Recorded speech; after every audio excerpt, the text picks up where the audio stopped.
Well, hello everybody and welcome to another video. For anybody who loves Westwood mowers, we've got another one. This one is where most seem to end up these days, just in the undergrowth, and you can see the ivy is taking over down here. So it's in really bad condition. This one's been outside for years. And to be honest, I don't know if it's even run in the last 10 or 20 years.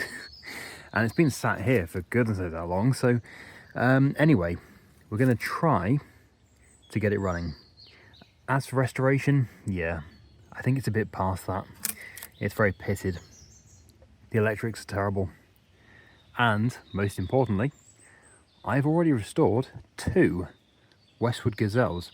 This is a W8, and I have done a W8, although this one's got the bigger bonnet. It's more like a W11 bonnet. So it's going to be quite interesting just to see if this will run. Yeah, the spiders have been in here. But there we go, Briggs & Stratton 8 horsepower engine.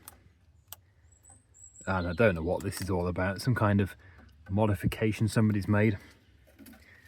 So yeah, the goal for this video is just to see if it will run and drive.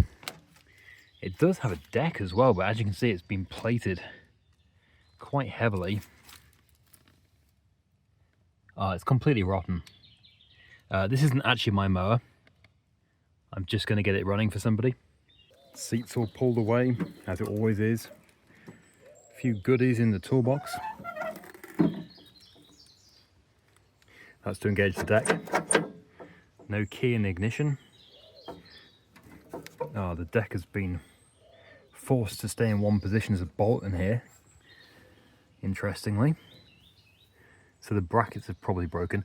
Look at all that oil. Yes, it's leaking oil quite badly. Probably from the dipstick seal, that's very common. And the deck is no better on this side, very plated.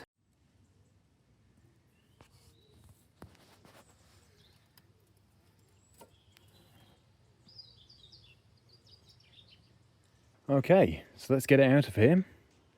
We'll get it transported back to the workshop. Looks like this one next to it's going the same way. That actually is a W11, but it doesn't have the original Gazelle bonnet.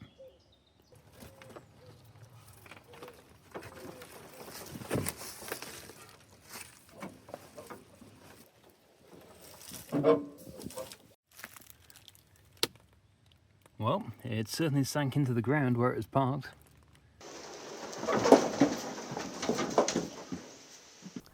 And here we are back in the workshop. I just noticed that there is actually one of the foot mats here. Funny how you miss things on your first inspection. But yeah, this deck is just terrible, and also that belt is permanently engaged. That's going to be an issue for starting the engine.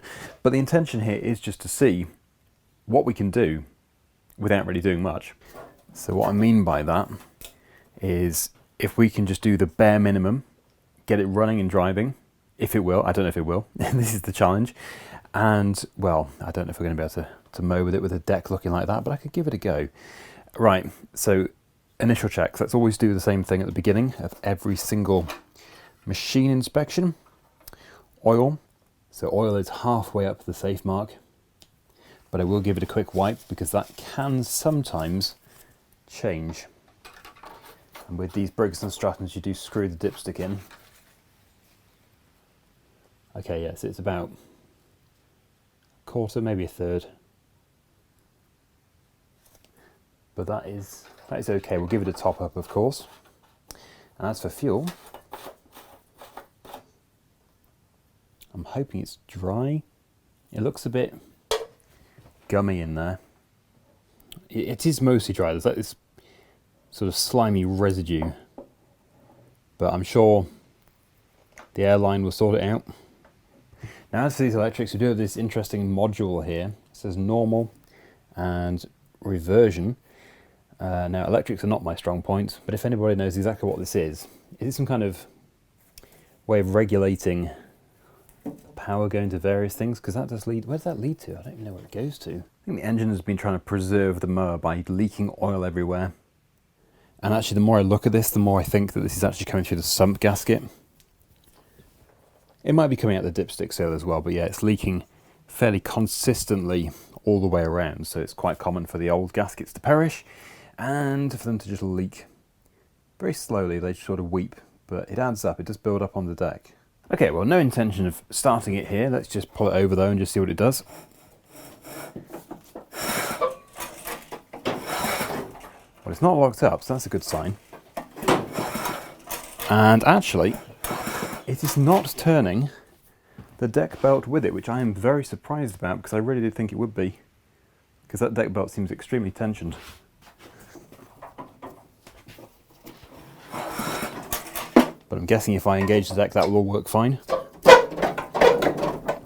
Sorry, if I can engage the deck.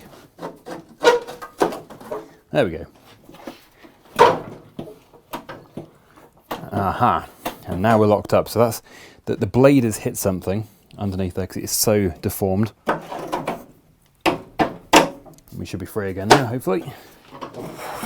Yep, okay, so nothing wrong with the engine, as in it's not locked up in any way, but definitely something wrong with the deck. I'm pleased I did that, because if I had engaged that with the engine running, we might have had flying shrapnel.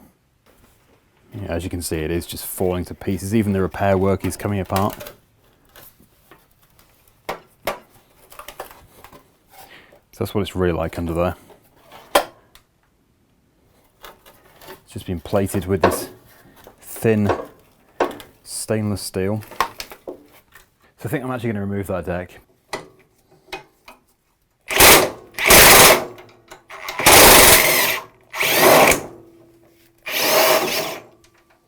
I can feel it crumbling away. Okay, so actually it's not as bad as I thought, but there's a lot of crumbling away. That must be what we hit. There's probably a break on the other side. Okay, so we are turning. As you can see, it's actually paper thin. It's been plated, I think, or that's probably like an insert, which is completely rotten. But in other areas over here, the insert and the main frame has gone, completely rotted away. So there has been some repair work going on, but I'm starting to think now maybe I can mow with this if we just cut back the bits that could get caught, because we don't want them flying out like this.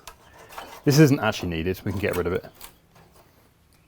And actually, oh no, looking at this again, can't tell because of the dirt, but yeah, it's actually an entire piece. This is an entire piece of stainless steel that's been bolted into here. So somebody has gone to quite a length at some stage to keep this thing going. And I can see spiders. Spiders!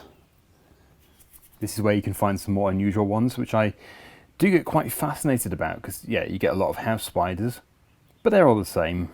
They're boring spiders. This is where we can find some fairly unusual ones. Actually identifying them though is another problem. I'm not so good at that. But before we can do any kind of mowing, of course we need to make sure this is actually going to run.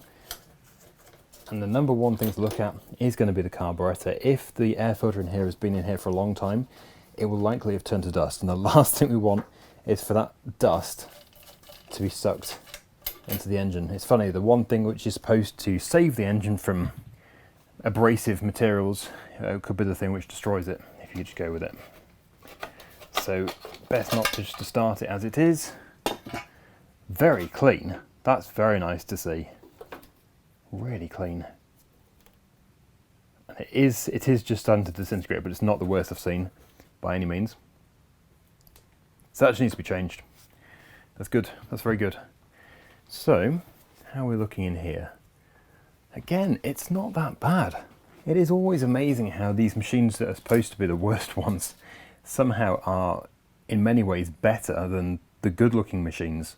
And this does have a rear exhaust pipe. It's a very, very unusual design, but I absolutely love it. It comes out here and goes all the way to the back of the machine. And the muffler is at the very back, or the silencer, depending on what you want to call it. But I like that idea. Not for fire, obviously. Grass builds up on it, starts to smoke. But I love the idea of putting the fumes to the back. That is brilliant. If you're using it as just a tractor and not a mower, great system. Okay, yeah, so this fuel line is totally rigid. That should really be changed, because that's probably just going to leak. It's also on the wrong side of there. There we go. Yeah, so we're going to drop the bowl, just because I could put fuel straight in, but I'll regret it, because if it doesn't run, then I've got fuel in the system, and I would like to see it in its original condition anyway. It may be that it's all very clean, but I can already see the grime build up on there. This is the mixture screw. There is grime build up, so I'm expecting a layer of filth in this bowl.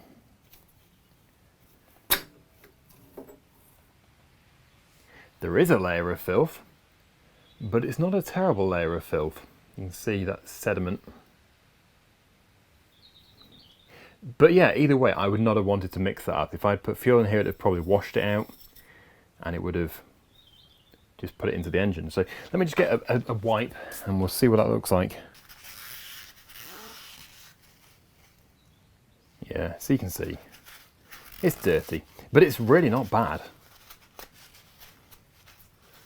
Maybe somebody did winterize this before leaving it outside. Sadly, I don't know the history. I would love to know the history of these machines, because obviously one day they go from being a loved machine to just being dumped outside like they're worth nothing.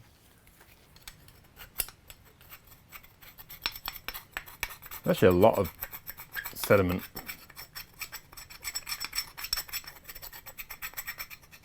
Yeah, there's a lot. You wouldn't want that in the engine. Yeah, the float's the same. That's got crust all over it as well. So yeah, I'm going to take the carburetor off, and we'll get it all cleaned up. We'll put it in the ultrasonic cleaner, make sure it's all good, and then that's that addressed. After that, the only other thing which is a primary concern is making sure that there's no mouse nests underneath this blower cover, because if there is, that would actually stop the engine from cooling completely. That is its cooling system. The fins on the flywheel blow cool air over the fins around the cylinder, around the crankcase, and yeah, then the hot air blows out underneath and down the front of the head as well. And if that's blocked, obviously that's not going to cool.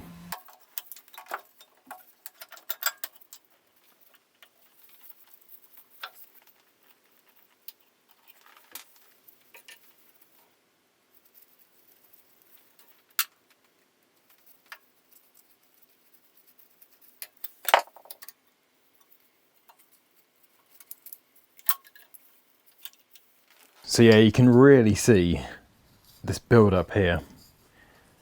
So let's just remove the float first of all. That'll come out of there. And the seat is actually in here. It's not the rubber part on the needle. Which actually, I think, I don't know, I can't really decide if I prefer that or not. I probably do, because you can easily remove that seat in there. I probably will do that as well, because he'd like to leak. It's within the kit, although I'm hoping not to use a full kit, but I do have some partial kits, and that is actually something which I still have. I have one of them, so we'll get a new seat fitted. Now we need to remove the emulsion tube, and this is the bit where you can mess up, because these like to get stuck. I'm not saying I would recommend heating this up, but I have in the past had good luck with heating it up. Obviously, need to make sure there's no petrol nearby. Yeah, these can get really, really stuck in here. And heat can persuade. But basically, when they do get stuck, it can be an absolute nightmare, because if you get to the stage where it rounds off, you are going to be in trouble. And I'm very worried about this one.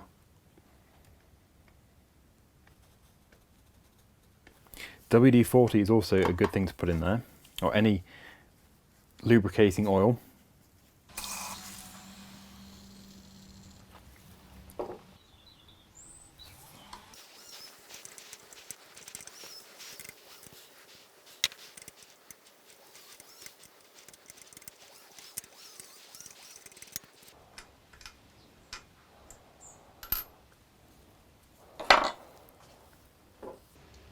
Yeah, that only just came out.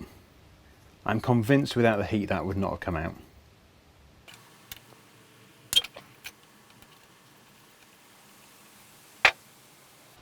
This is the long one. Yeah, they're all a bit grimy. Lots of gumminess on them all. And then we have this final mixture screw just here.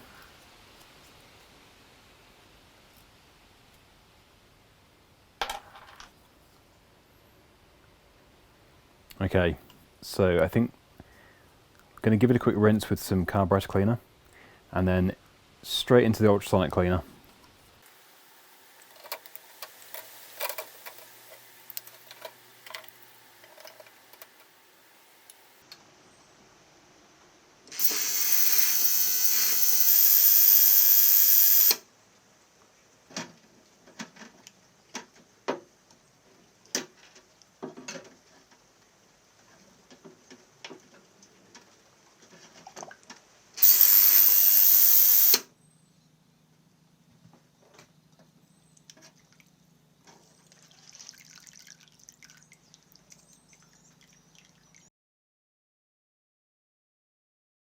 Looking much cleaner. However, we do have a slight problem, and that is with this mixture screw. It's quite difficult to see, but basically I think somebody has they've screwed the screw into the nut, and then they've put the nut in, they've inserted the nut and tightened it, and that has made a ridge in here. So that's going to need to be changed, because that could cause running issues. It is very difficult to see. As I said, I'm going to change the seat, so we need to get the old seat out of there. I've got a rebuild kit. Didn't want to use a rebuild kit, but I'm just not going to do a half job here with the carburetor, because these are good. If this is a fully working carburetor at the end of this, then that is a valuable thing to have. And I know somebody's going to go in the comments section and say, oh, you don't want to do a half job, but you won't even change the dipstick seal. Yes, that's because the idea of this video is to see if we can get it running and driving. I'm not restoring it. I'm not going to try and sell it to somebody as a fully working mower. We just want to see, we want the satisfaction of giving something which is pretty much dead another bit of life. Okay, this seat, this is absolutely rotten. It seems to be just disintegrating in here.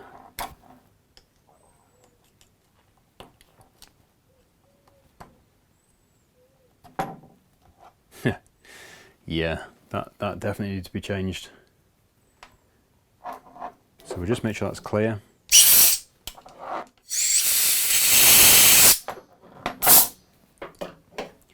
And we can delve into this rebuild kit and we'll find the new seat. There it is.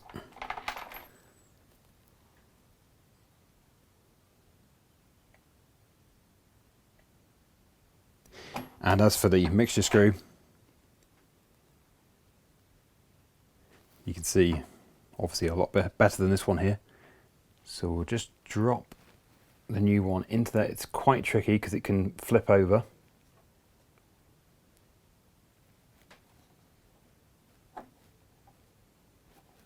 It's always trying to go in at an angle.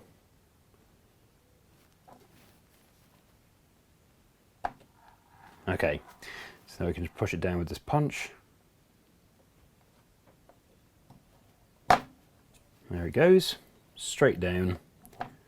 It's a perfect fit punch as well, so it doesn't damage anything. And that's all there is to it, really. So now we can rebuild. Also, might as well just fit a new one of these because it was being stripped out as well on the ends, so just make life easier for the next person. Because, well, I don't know what the future holds for the engine, but certainly the carburetor will be reused. So that is the main jet and the emulsion tube together. I think trying to remove this stubborn one before has actually damaged my Briggs & Stratton screwdriver. When you try and tighten something, it seems to be just rotating the handle rather than the entire thing.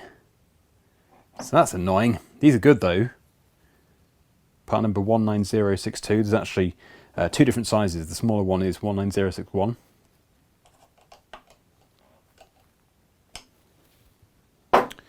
It's fully down, and now we just have the bowl. As I have changed the seat, I'll change the needle as well. Why not? It's in the kit.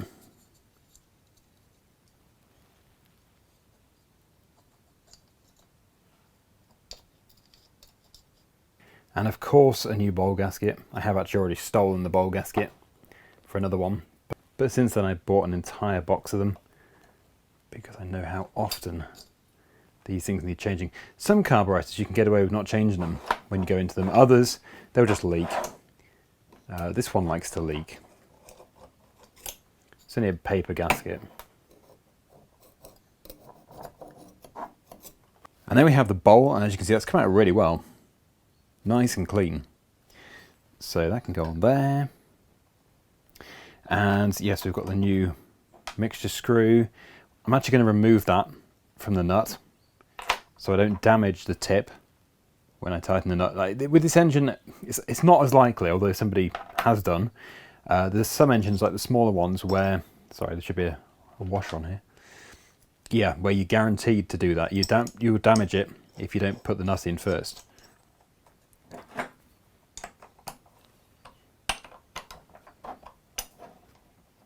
Okay. And then put the screw in, and this wants to be fully tightened but not over tightened, because again that's where you can damage the end.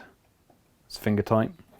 And then we want to back this out 1.5 turns, so that's half, that's 1, and that's 1.5. So there we go. It's just a starting point. It might need to be adjusted again when it's running. In fact, normally I do have to adjust it when it's running.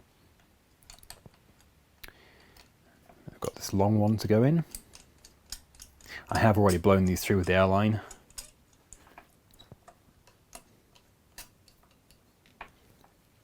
And again, because it's in the kit, I might as well change this one so you can see the difference there. There we go. So that is our starting point. And that is it fully rebuilt. Hopefully we won't have any issues with it. Okay, so let's get that fitted back onto the engine and then we'll give it a go. And yes, I will not forget to put more oil in.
Yeah, it's just struck me what all this is about.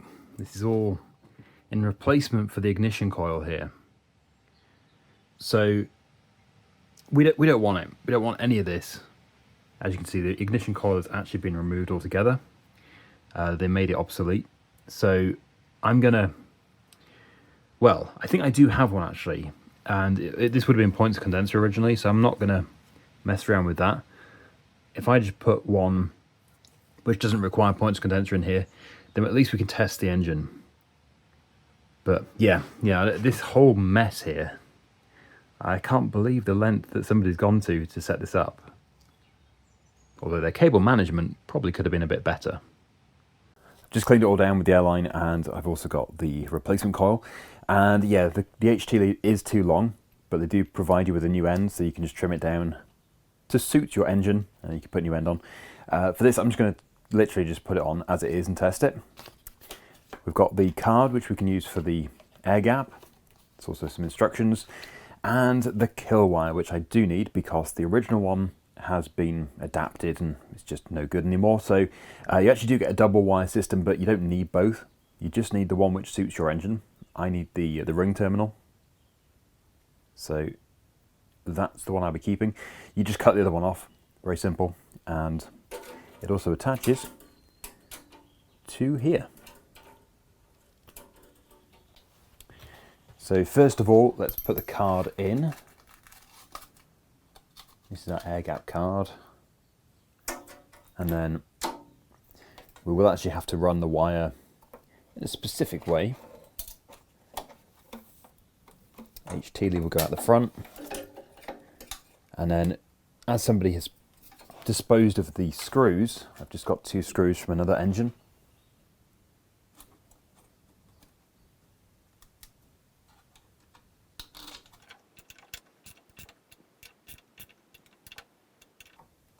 Okay, and then just rotate the flywheel to remove the card. And it's worth keeping this. If you ever buy a new coil, you'll get a card, worth keeping it for setting future air gaps. Okay, so as I said, the wire, it actually clips into a little groove on the valve cover there. We don't need both. I'm going to keep both on for the time being, just in case I do decide to put this back to a points condenser engine, because, well, it might blow your mind, but this coil was 55 British pounds, which I thought was rather expensive, and I do have other ones which are compatible with points condenser, the points condenser ones, so that'd be much cheaper to use in the future. So we'll just tuck this entire bundle into here for the time being.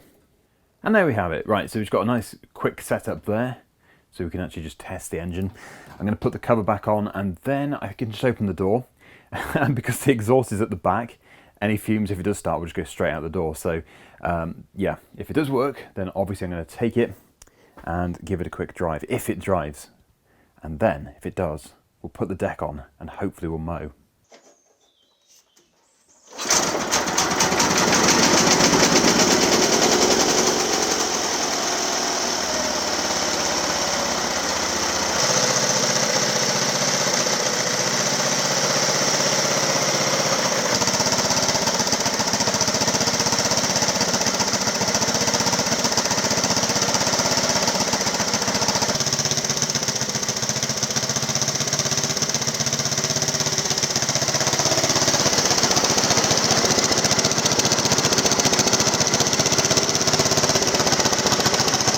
Well, I think that's probably good enough evidence to prove that the engine does run.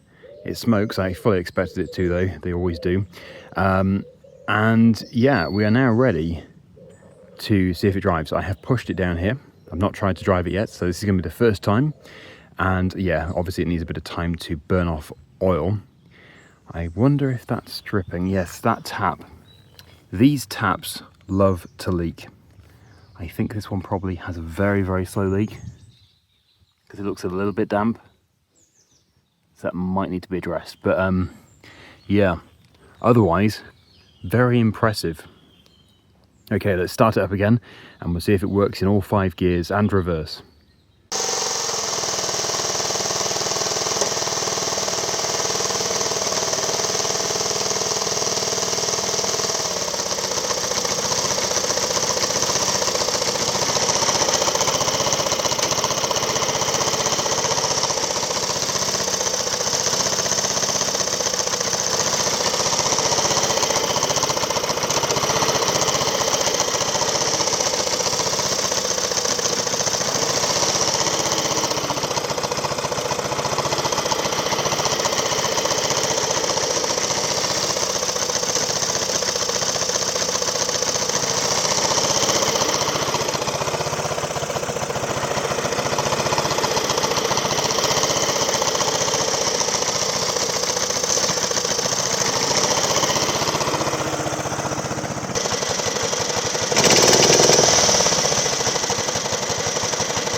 Just look at that, look what we turned it into.